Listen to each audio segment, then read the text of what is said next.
to nod off. It's not because I'm nervous, it's because hypothermia is set in. Can I get a quick show of hands? Who here is on the brand advertiser side? Okay, who here is on ad tech side?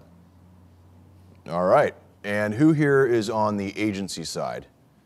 Okay, good to see. All right, thank you very much. Thank you, Steve, for that kind introduction. Yes, so Paul Marcum, I'm with GE. I'm with GE Corporate here in New York. And actually, what I'm going to share with you today is a fairly candid, open kimono look at where we are right now as an advertiser.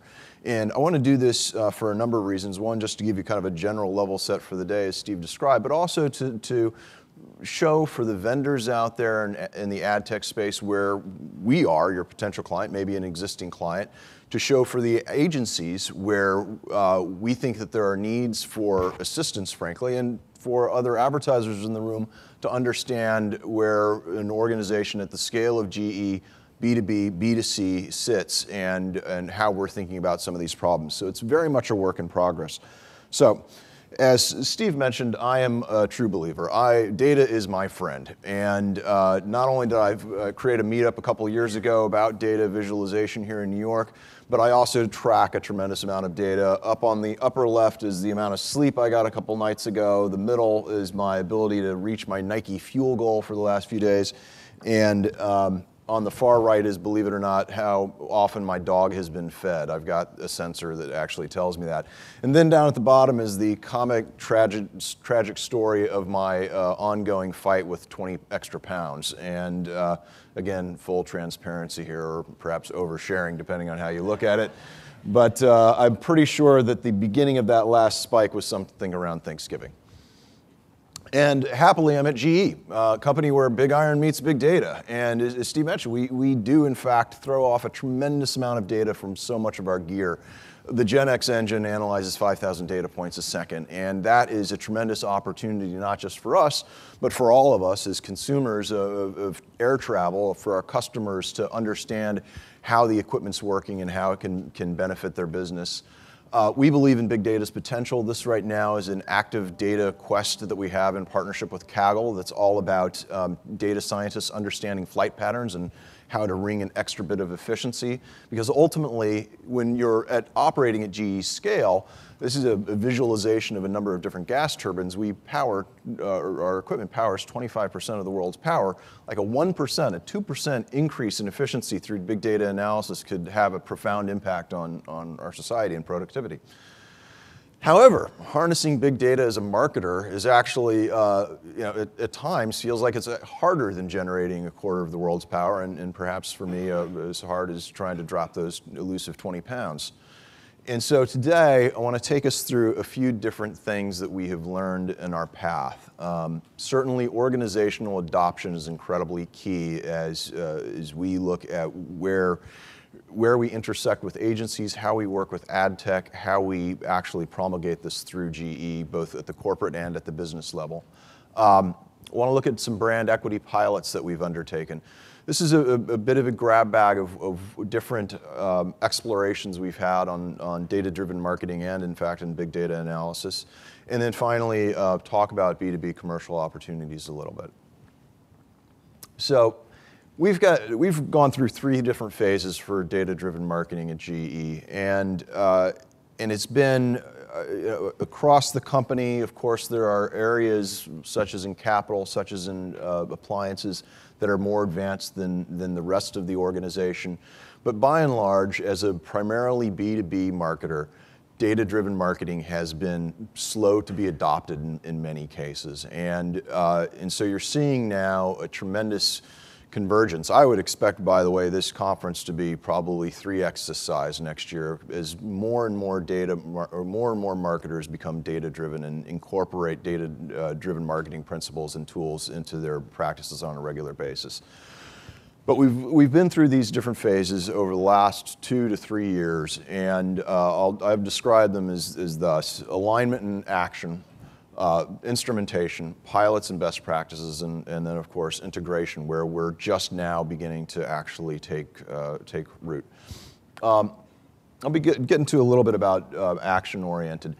So and these are some general rules of thumb that we've encountered at GE, which is one, if your metrics report has a low open rate, so will your actual campaign. And I think that this is the problem of the PDF getting emailed to the program manager on a Friday and then perhaps to 20 other people besides. And what we found is that ultimately no one was actually eating their own dog food, that people were not actually reading these reports, they were getting filed away, they were not being focused on in any sort of way that was actually going to generate action, which is of course what it's all about. Two, small data is okay. I know the appeal of big data, of tremendous analysis is incredibly sexy and is finding all sorts of applications. You know, obviously I mentioned how it's impacting our business, but you ultimately need to start somewhere, and that was the focus we had as part of this phase. Eliminate the phrase "it was a big success." You know, so I'm speaking on behalf of marketers and communications folks, and you know, we all love to spin, of course. And yet this phrase, as said by an agency or by a client, is of course absolutely meaningless. Every program has to have a goal, and every goal has to have a benchmark. And in looking at this, we often struggled to, particularly in areas where we wouldn't have access to competitor data or we wouldn't have access to all of the insights that would make something useful, or perhaps it was a program that we were launching for the first time, we struggled to identify what those benchmarks were. Yet at the same time, if you're committed to this, you will ultimately find a way of identifying your success, and it may take you down some interesting paths. One thing that we like to stress here is that at GE is that everyone should own an insight. As we collaborate across all different projects, it's really easy, though, for somebody to always be curious about a particular insight. And when that's the case, you end up finding things kind of like this. So we've started comparing YouTube likes to dislikes for the GE Juice Train video. This is a video about the locomotive that takes orange juice from Florida up here to New York.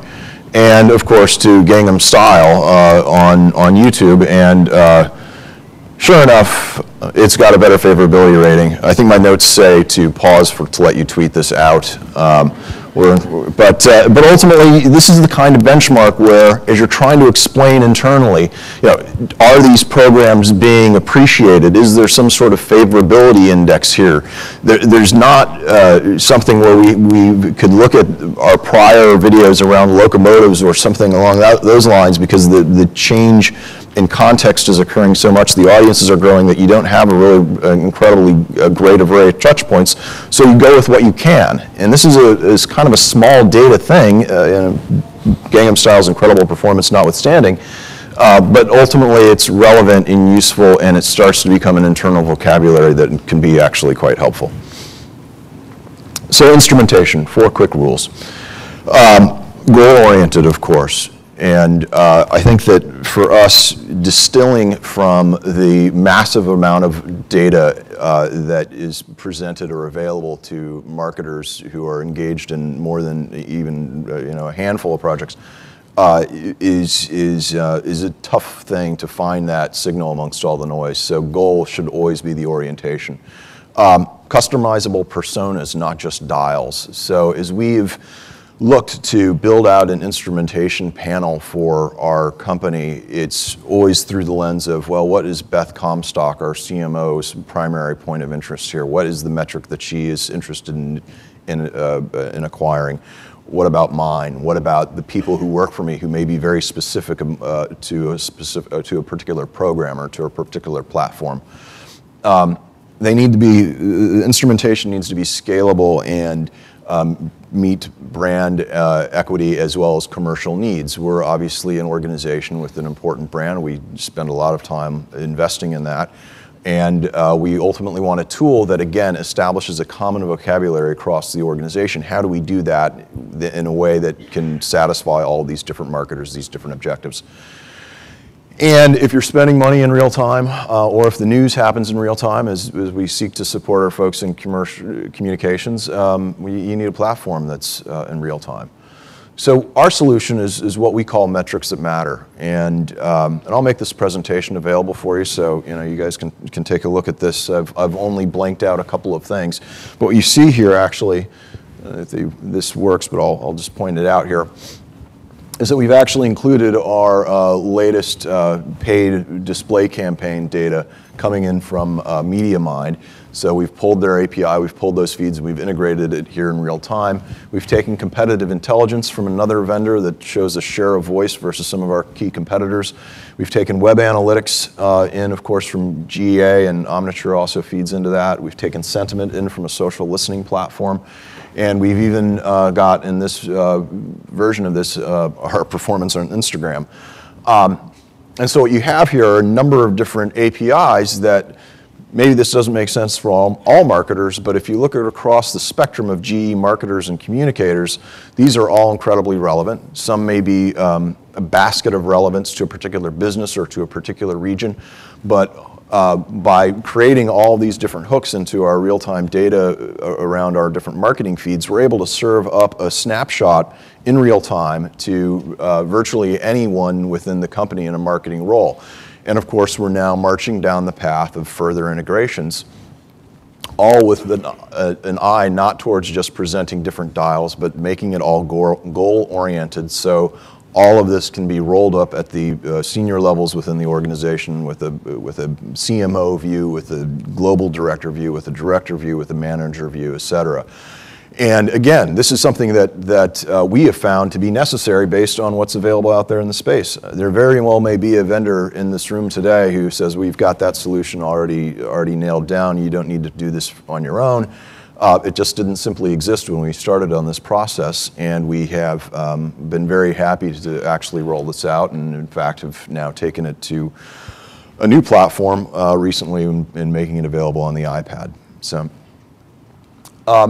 Now, with luck, what are you going to learn from this instrumentation? Well, here's a quick data point that becomes the kind of common vocabulary within the organization again, which is that after you study the performance, it's not quite predictive analytics like you're going to get into later in the day, but I know that if we've got, during a Thursday, 3,486 tweets / retweets, an organic Twitter trend is possible. And that's the kind of piece that as a marketer, particularly if you're leveraging these new social channels and trying to figure out, well, what can we actually really accomplish here? That insight's incredibly valuable, and it's invaluable not just to us in the US, but it'll be valuable to our colleagues in Brazil, to our colleagues in India, et cetera. And for those of you who are particularly on the social side, Facebook has a great stat that they love to trot out. Anybody from Facebook in the room? Few. All right, people talking about this, which if you get to be more and more familiar with it, it really just means people are kind of sort of maybe talking about it. That would be malarkey statistics for a technical term. So, all right, so today we are at a point where we are investing a tremendous amount of resources in pilots, and these pilots span the spectrum of brand equity to commercial and beyond. I'll give you a sense of a few of these, and probably the one that has been most packaged up as a big data opportunity for us was the idea that we were going to look at our recent Brilliant Machines launch, which has been, we're very pleased with its performance both on air and through multiple social channels. And part of the recipe for doing this was to actually analyze, as some of you may be familiar with, a number of different data sources out there, blog commentary, social comments, actual posts whenever this stuff shows up, to understand how to evolve it over time. So in real time, we were actually attempting to gather in this data, and we had two sources. One was an analytics vendor, and the other was what we were watching as a team. And the results were frankly a little frustrating in that we had an analytics vendor who was able to package up these results, and they delivered them about 3 days after my manager on the project came and said, this is what we need to do based on what we're seeing right now. And it just goes to show, that ultimately big data is, something that's wonderful, but if it doesn't beat common sense, what's the point? And I'm saying this from the perspective of a true believer in the value of big data. As you know, as I've tried to demonstrate, I believe that it has a tremendous potential. But I think this is grounding for a lot of folks in the ad tech space, for a lot of folks in the agency world as well, who get seduced a little bit too easily by some of these promises of insight or promises of new operating models. And really, if it's not faster or cheaper or more insightful than common sense, we're all doing ourselves and we're doing big data a disservice. So this is just one quick pilot that we did. Another thing that we've done is we've analyzed social data to score Summer Games program success. So we're obviously an Olympic sponsor.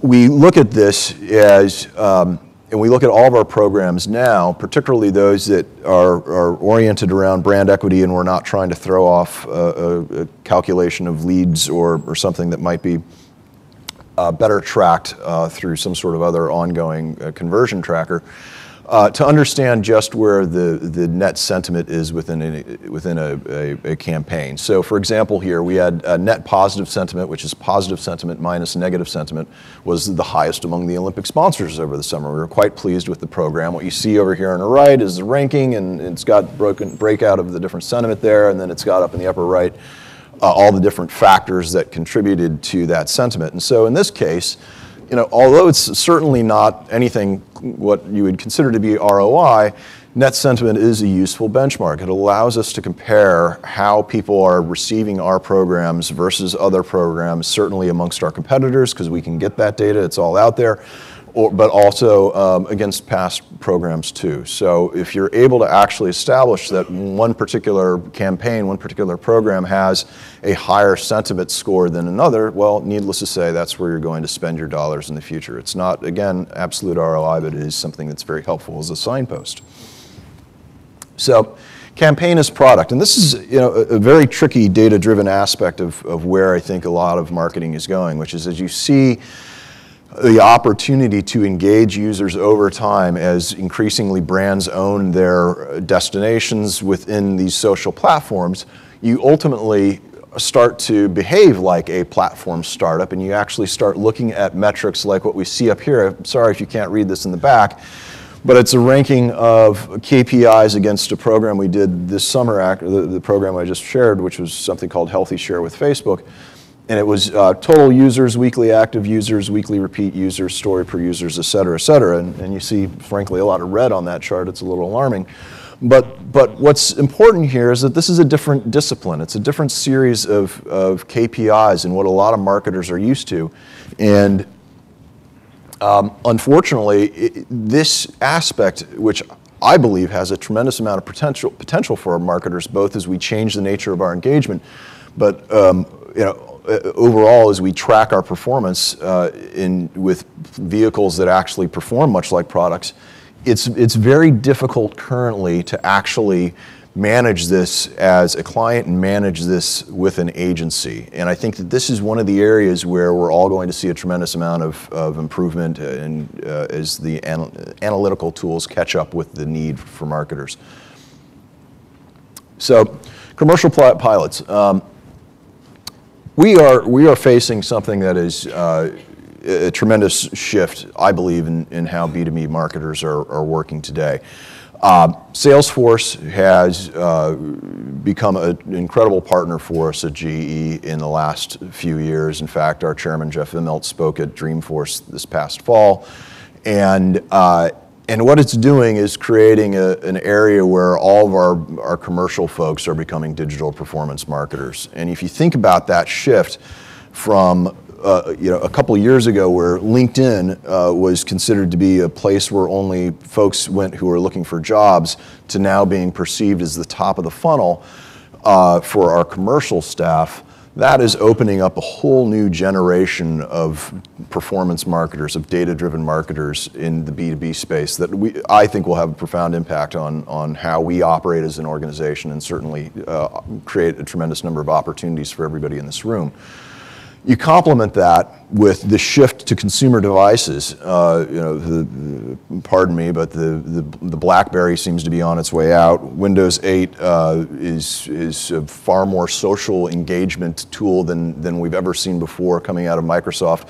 The enterprise is shifting to consumer platforms, and that opens up a tremendous new connection, of course, from the commercial side to the ultimate end target. And all of that, of course, is tracked. So, GE has gone from asking about LinkedIn, well, if you're on it, who's looking for a job, to actually saying, are we more connected than our competitors to our customers out in that environment? And that is providing a tremendous opportunity for data-driven marketing. So, last thing. As we're heading into integration and building out more commercial programs, exploring a number of the different granular pieces that you're going to be talking about for the rest of the day, where I'll be here for the rest of the day as well. I have some asks for the room. And one, for the vendors. I think that this is the essence, and I know that there are many who are data obsessed here, but you have to put yourself in the position of the client who is trying to figure out where to invest their money, which end of the overall customer acquisition, lead generation spectrum, top of the funnel, bottom of the funnel. Are you ultimately going to be able to deliver something that is faster, cheaper than common sense? If you're not, do the collective data community a favor, and don't try to sell that. Pardon me if I sound like sour grapes, but ultimately this is the opportunity for everyone here in this room, I think, to rally around a discipline. Two, for the agency partners, take up the challenge. I think that, speaking fairly candidly, we have some tremendous agency partners at GE.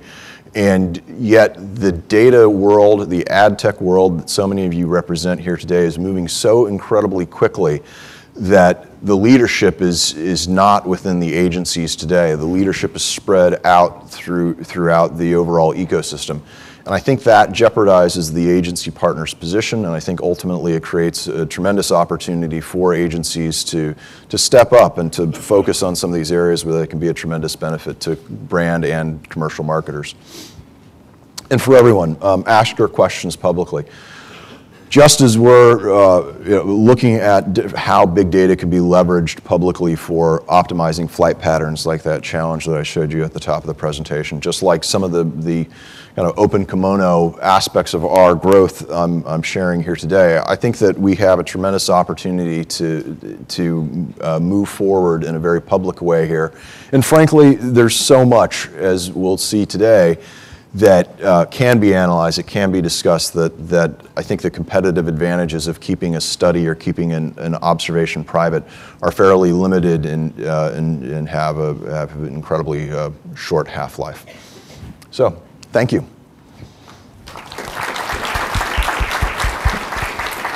If any of you have any questions for Paul, I wanted to ask about staffing, and you started by mentioning the PDF that doesn't get opened, and I wonder how many of your people across the organization do what I do when I see a PDF like that and see my eyes glaze over and say, oh, I didn't know there was going to be a math test. What are the challenges just in getting everyone up to speed so that the data doesn't seem daunting and they have the basic skill set to really engage the data and know what to do with those dashboards, even though the dashboards help clarify things? Right. Simplify, eliminate. Take down the data feed to one essential metric and focus it over a specific period of time where action is possible. So if it's a 6-week period, whether it's a 4-week period, try to borrow something from folks in the development world and who are familiar with Agile and create a sprint, an actual frame of time where you can actually impact that metric and assign it to someone. One more. Paul, thank you. Great presentation, and you're very generous to share all of that information with us, so thank you. Question for you is, how, with the advent of data and how you're using it more strategically within the organization, how has that affected the actual KPIs that you care about? Tremendously. I think that with, excuse me, with interrogation of the data, you're going to see what truly has resonance.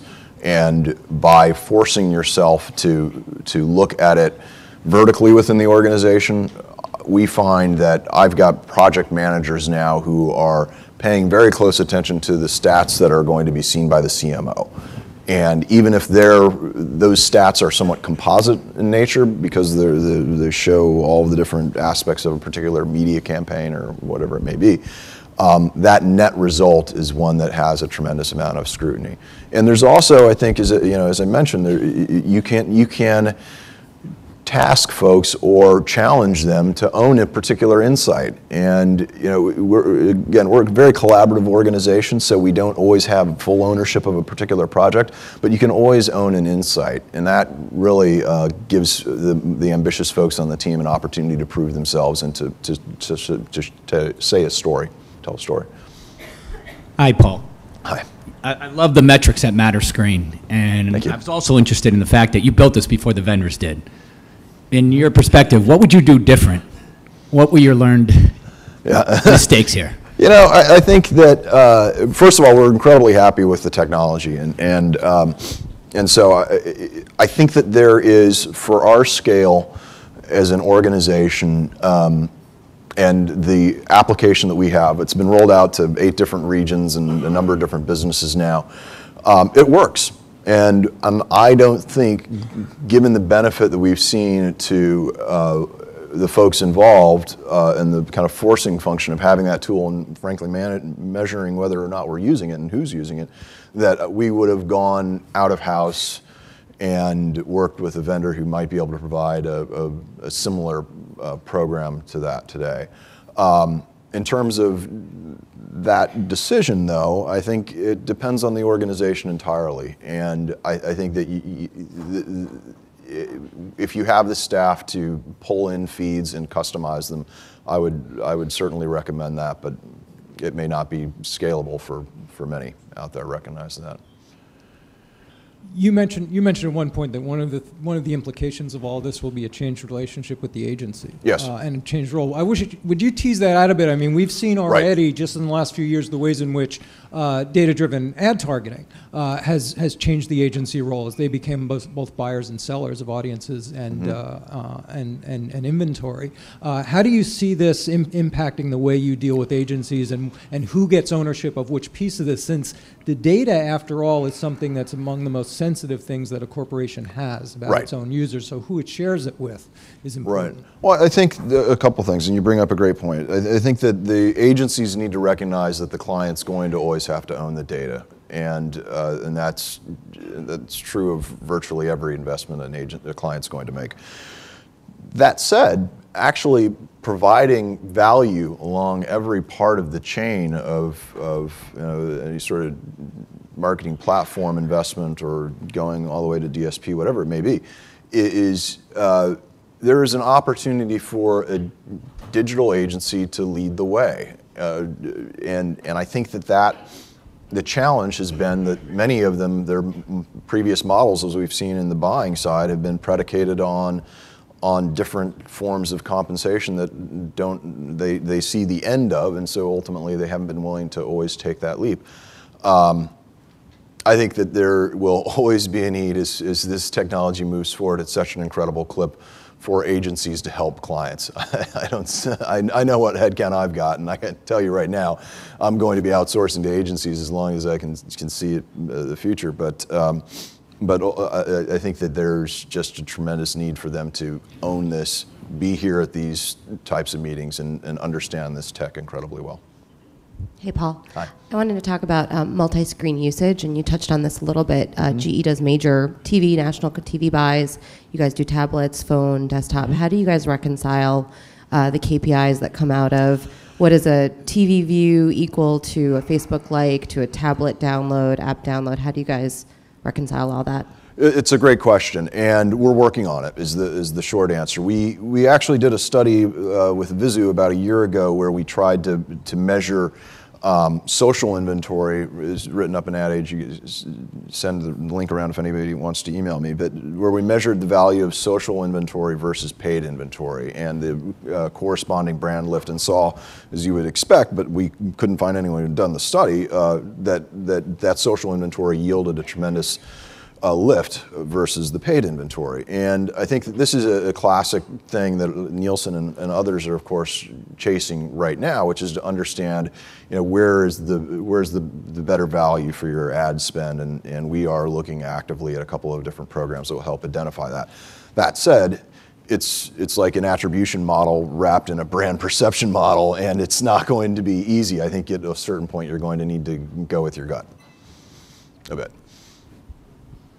Hey, Paul, I appreciate the extent to which GE is analyzing social data for kind of aggregate level sentiment analysis. I'm curious, to what extent, if at all, are you taking those social signals and integrating them into CRM data or other feeds and mapping them to an individual customer level for segmentation or micro-targeting or influencer measurement? I think that's part of it is part of what we're currently pursuing. And keep in mind, we're a slightly different organization in that we have corporate sitting here, primarily concerned with brand equity. Then we have the businesses, the most active of which have been consumer-oriented in this space, but that's shifting, as I mentioned, into B2B. So what you're seeing on the horizon is a number of disparate entities within a very large organization coming together. As I mentioned, its integration is pulling all those pieces together, and we see that as being a great opportunity for leveraging the data. Final question, privacy. Who owns it? Where does it sit in the organization? What's your privacy? Privacy. Yeah. I think that in the B2B space in particular, most of our constituents, customers, partners are out in forums where they're fairly publicly identifying themselves. And so to that extent, we see a tremendous comfort level. And likewise, we will continue to bring our commercial staff, our folks in the marketing world as well, out in full and with a great degree of transparency and authenticity. We certainly respect those who want to remain private online, but we see a kind of coming together of a lot of folks, at least in our particular ecosystem. Paul Marcum, thank you very much. Thank you, folks.